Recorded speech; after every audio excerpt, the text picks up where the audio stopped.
beam is fixed at one end and subjected to 2-point loads, 120 pounds at 5 feet from the fixed end and 250 pounds at 3 feet from the fixed end. The cross-section of the beam is a T-shape. We are asked to find the maximum tensile and compressive bending stresses. The first thing that we should do is to determine the neutral axis. To determine the location of the neutral axis of the T-shaped cross-section, we break the section into two rectangles. Rectangle 1, 5 inches wide and 0.7 inches thick.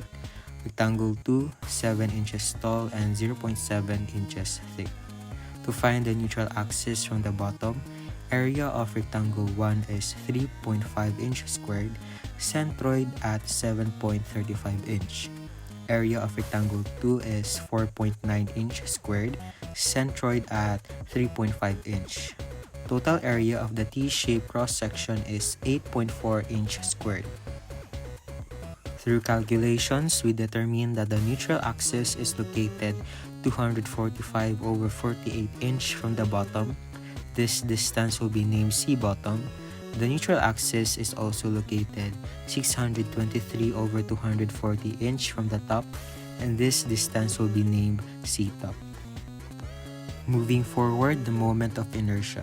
To determine it, simply follow its formula, 1 over 12 BH cubed plus AD squared, where A is the area of that rectangle, while D is y bar minus y of that rectangle.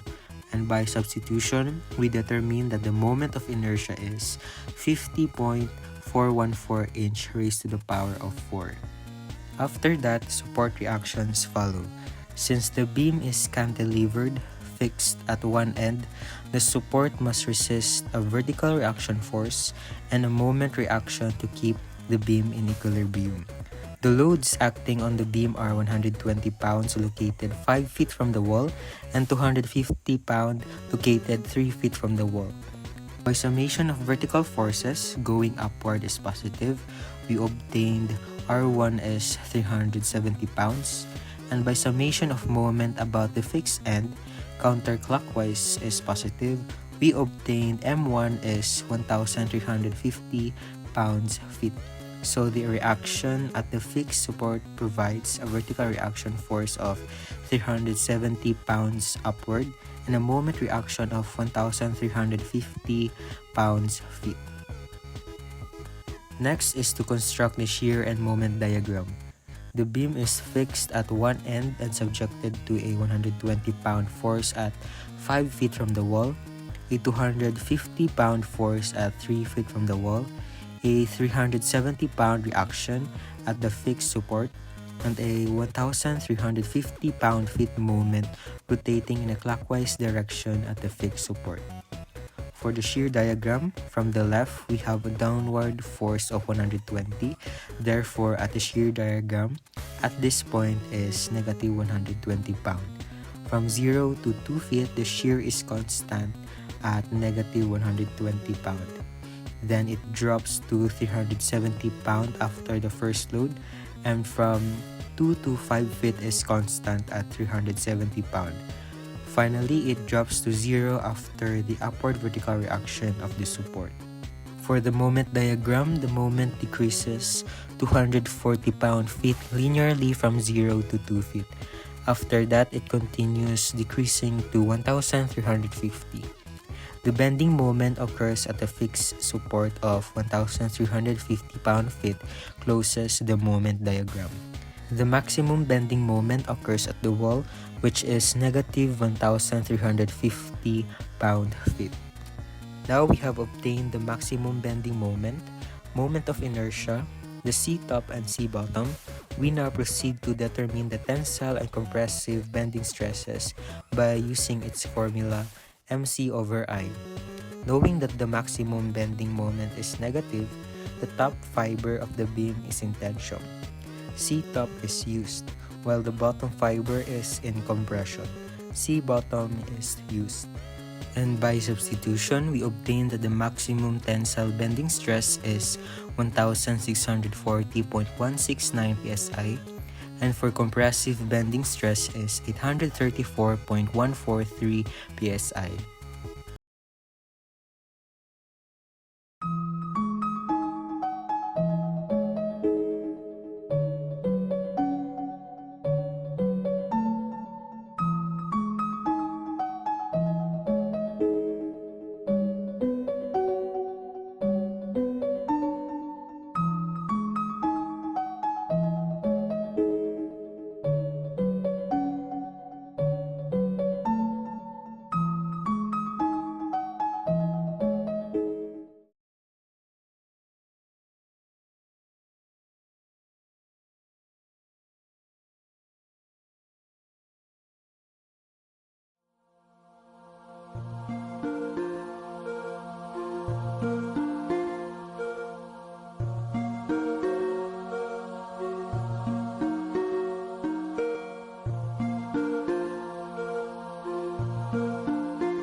In this problem, we'll solve for the maximum stress on the beam shown. Step 1. Find reactions at support A. First, we need to determine the reaction at A and the moment at A. Start with the summation of moments about point A using the counterclockwise convention as positive. After solving, we find that the moment at A is 1,440 pounds-feet. Next, we sum the forces along the vertical y-axis to solve for the reaction force at A, which is 960 pounds. Let's move on to the shear diagram. At point B, the shear force starts at 1,200 pounds. It then decreases linearly due to a uniform distributed load of 2,160 pounds, ending just before point A. To close the diagram, we add the reaction force at A, which is 960 pounds upward. Now for the moment diagram, it starts at 0, The maximum moment occurs at a point between A and B. To find its location, we use the ratio and proportion. X over 1200 is equals to 12 minus x over 960, then x is equals to 6.667 feet. Then, the remaining distance to A is 12 minus x, which is 5.333 feet. Then to get the moment, we use the area method. Area of a triangle, 1/2 base, which is x, then height, which is 1200, we get 4,000 pounds-feet. For the moment 2, triangle area, 1/2 base, which is 12 minus x, which is 5.333, height is 960. We get 2660 pounds-feet. We obtain the difference 4,000 minus 2660 equals 1,440 pounds-feet.